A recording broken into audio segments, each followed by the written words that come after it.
Bismillahirrahmanirrahim. Assalamualaikum warahmatullahi wabarakatuh. Kami dari kelompok 4 yang beranggotakan saya sendiri, Rahmi Hairini, lalu rekan-rekan saya, Safira Salsabila dan Diana Faradia akan mempresentasikan makalah kami yang berjudul Zakat Perdagangan. Langsung saja ke pengertian zakat perdagangan. Tijarah ataupun dagang bagi sebutan fikih merupakan mengelola harta barang dengan metode utuh, mengubah untuk memperoleh laba atau keuntungan, dengan diiringi hasrat berdagang. Harta dagangan atau tijarah merupakan harta yang dipunyai dengan akad ubah dengan tujuan untuk mendapatkan laba, serta harta yang dimilikinya itu wajib ialah hasil usahanya sendiri. Jika harta yang dimilikinya itu ialah harta peninggalan, hingga ulama mazhab setuju jika menamakannya harta dagangan. Zakat perdagangan ataupun zakat perniagaan merupakan zakat yang dikeluarkan atas kepemilikan harta yang diperuntukkan untuk jual beli. Zakat ini dikenakan kepada perniagaan yang diusahakan baik secara perorangan ataupun perserikatan, seperti CP, PT, serta koperasi.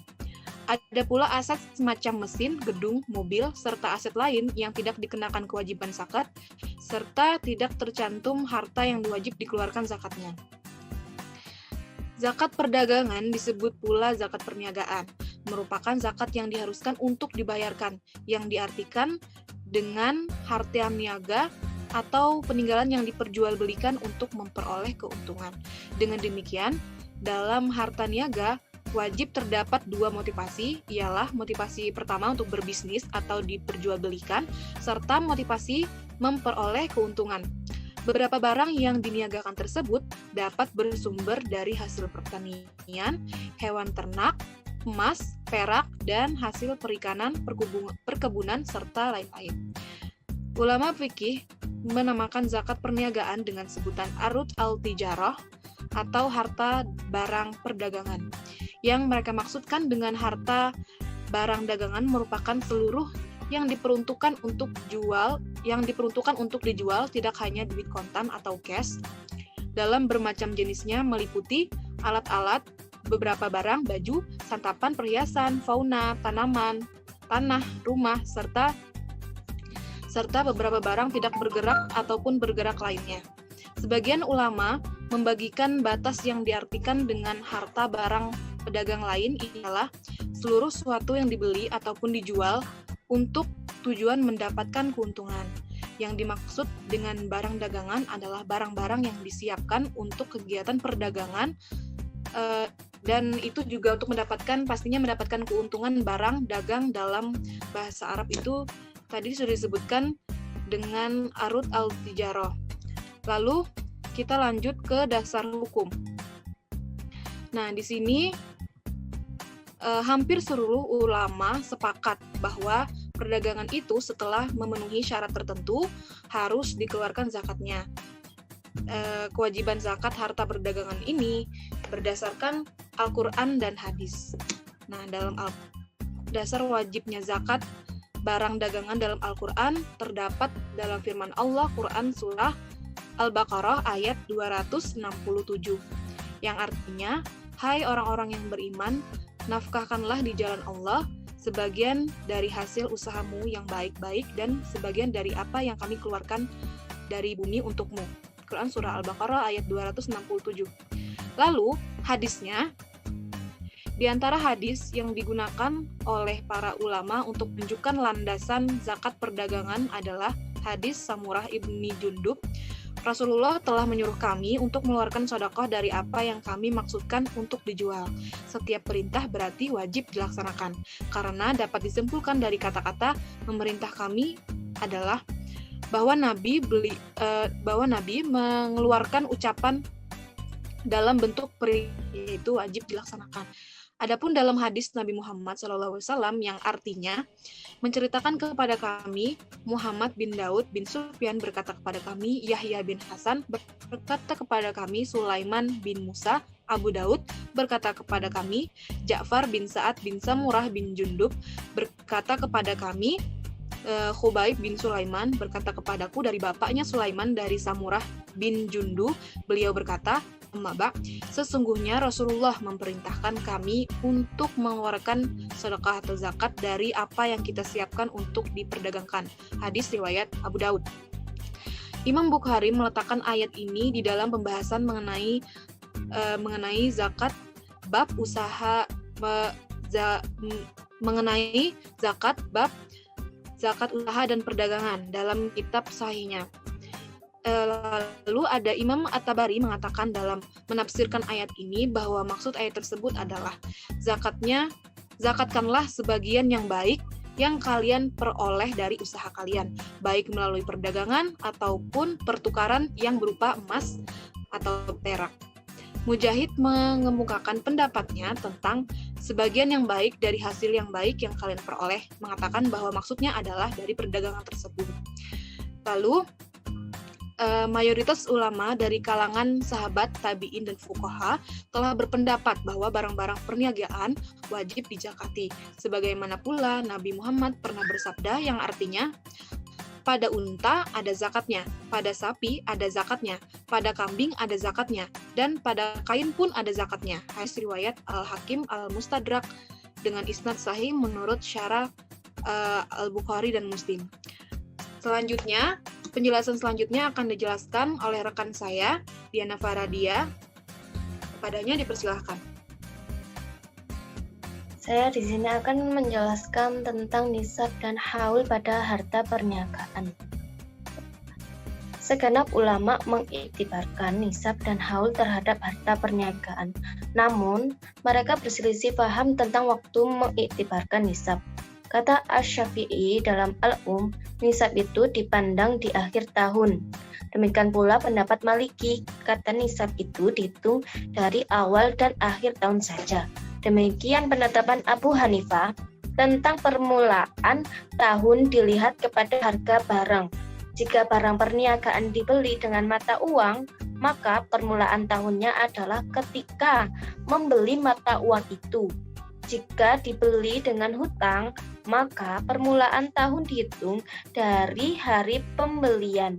Sedangkan permulaan masa 1 tahun atau haul dari harta tijarah atau perdagangan diperinci sebagai berikut. Yang pertama, jika harta dengan dagangan dimiliki dengan alat penukar yang berupa nukut atau emas atau sejenis perak yang jumlahnya mencapai nisab, maka masa 1 tahun terhitung sejak memiliki emas atau perak tersebut, bukan saat memiliki harta perdagangan. Yang kedua, jika harta dagangan dimiliki dengan alat penukar selain emas atau perak atau dengan nukut yang jumlahnya tidak mencapai nisab, maka masa 1 tahun atau haul itu terhitung sejak saat memiliki harta dagangan. Kemudian saya akan menjelaskan syarat-syarat wajib zakat perdagangan. Di antara harta yang wajib dizakati adalah harta perdagangan. Dalam Al-Quran kita juga dapat menemukan dasar dalil yang digunakan pada ulama fikih dalam menetapkan hukum wajib zakat perdagangan.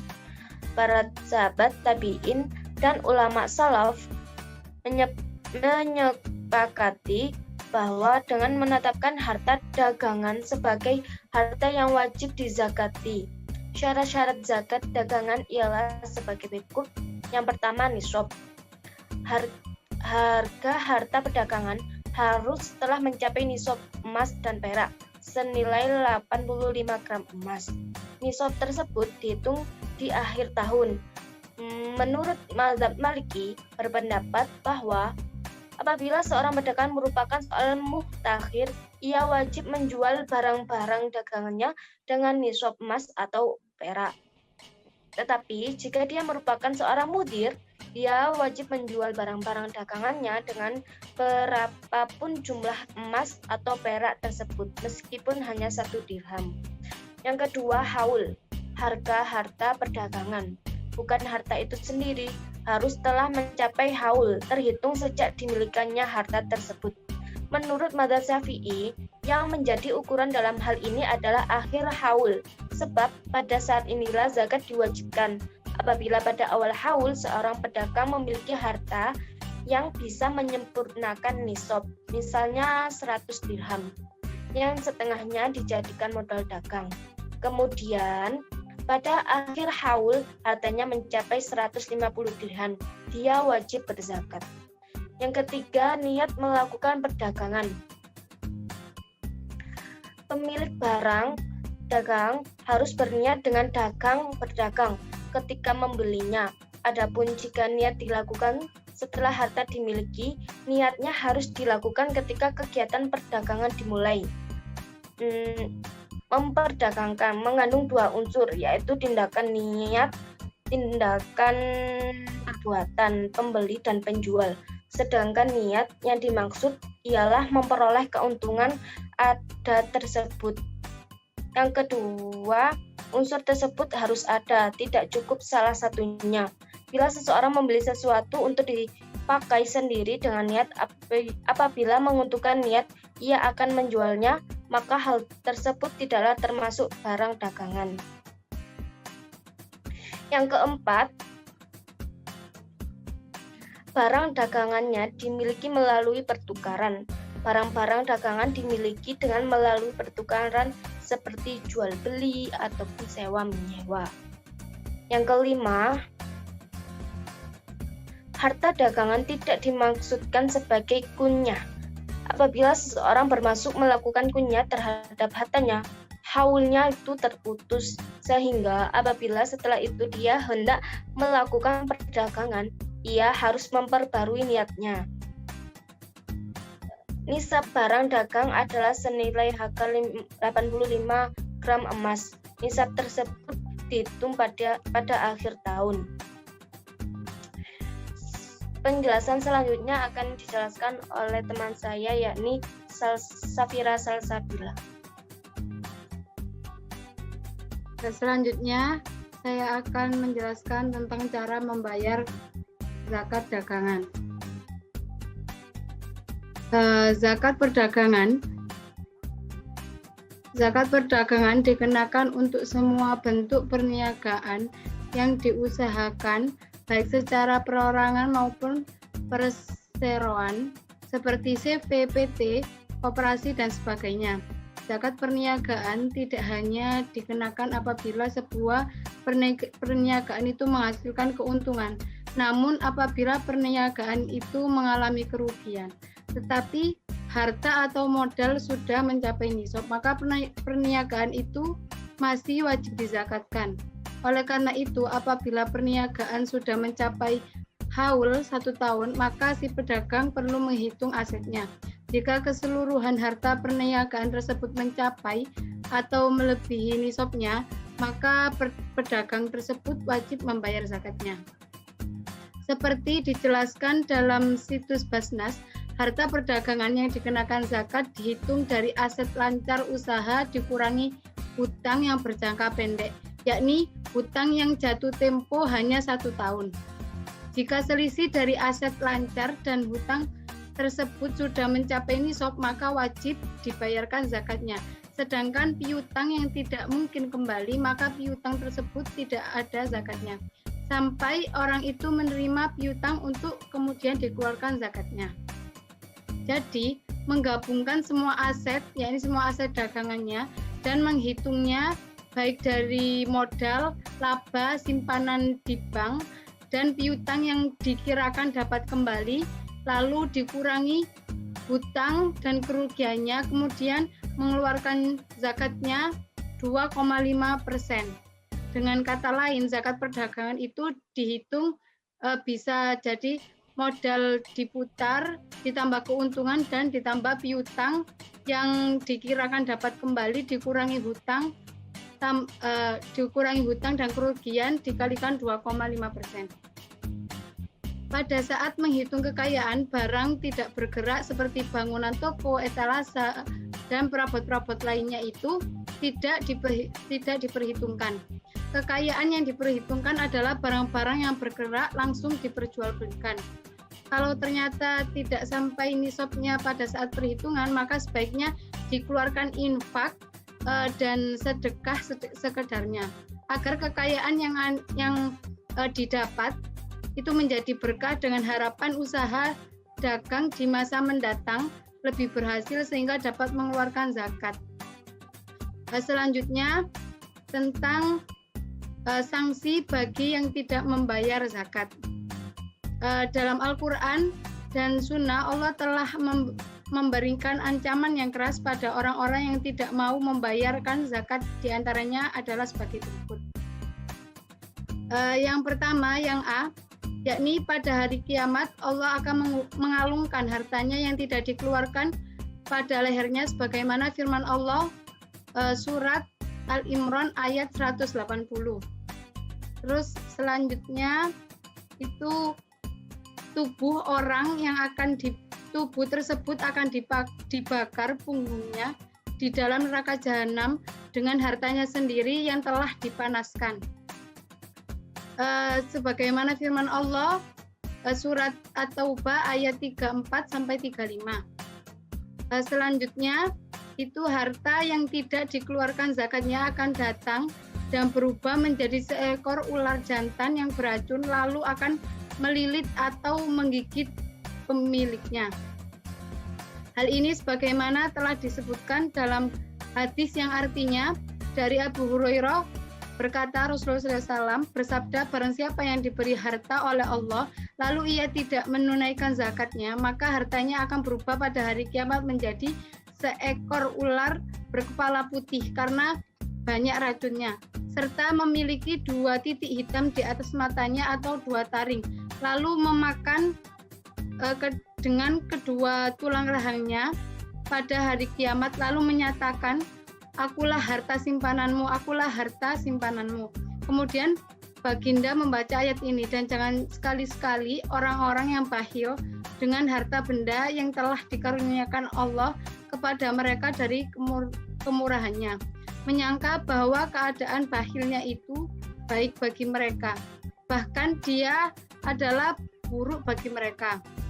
Mereka akan dikalungkan, disiksa di leher mereka apa yang mereka bakhilkan itu pada hari kiamat. Selanjutnya itu tentang hikmah zakat. Ada beberapa hikmah yang dapat kita ambil dari membayar zakat perdagangan. Di antaranya yang pertama, bagi para muzaki itu yang pertama membersihkan jiwa dari sifat bakhil. Yang kedua, menanamkan perasaan cinta kasih pada mereka yang lemah. Yang ketiga, mengembangkan rasa kesetiakawanan dan semangat kepedulian sosial.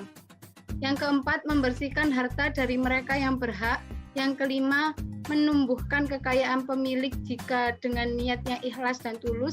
Yang keenam, itu terhindar dari ancaman Allah yang sangat pedih. Hikmah zakat bagi para mustahik. Yang pertama itu menghilangkan rasa benci, iri hati, dan penyakit hati lainnya terhadap mereka yang mempunyai kecukupan harta. Yang kedua, menimbulkan rasa syukur dan simpati terhadap golongan yang kaya yang mau membayarkan zakatnya. Yang ketiga, menjadi modal kerja untuk hidup mandiri. Hikmah zakat bagi para umaro atau pemerintah. Yang pertama itu menunjang keberhasilan program pembangunan dalam meningkatkan kesadaran umat Islam. Yang kedua, memberikan solusi aktif dalam memberantas kecemburuan sosial yang ada di kalangan masyarakat. Cukup sekian presentasi dari kelompok kami. Apabila ada kesalahan dalam penjelasan dan dalam PPT atau makalah, mohon maaf sebesar-besarnya. Wallahul muwaffiq ila aqwamit thoriq. Wassalamualaikum warahmatullahi wabarakatuh.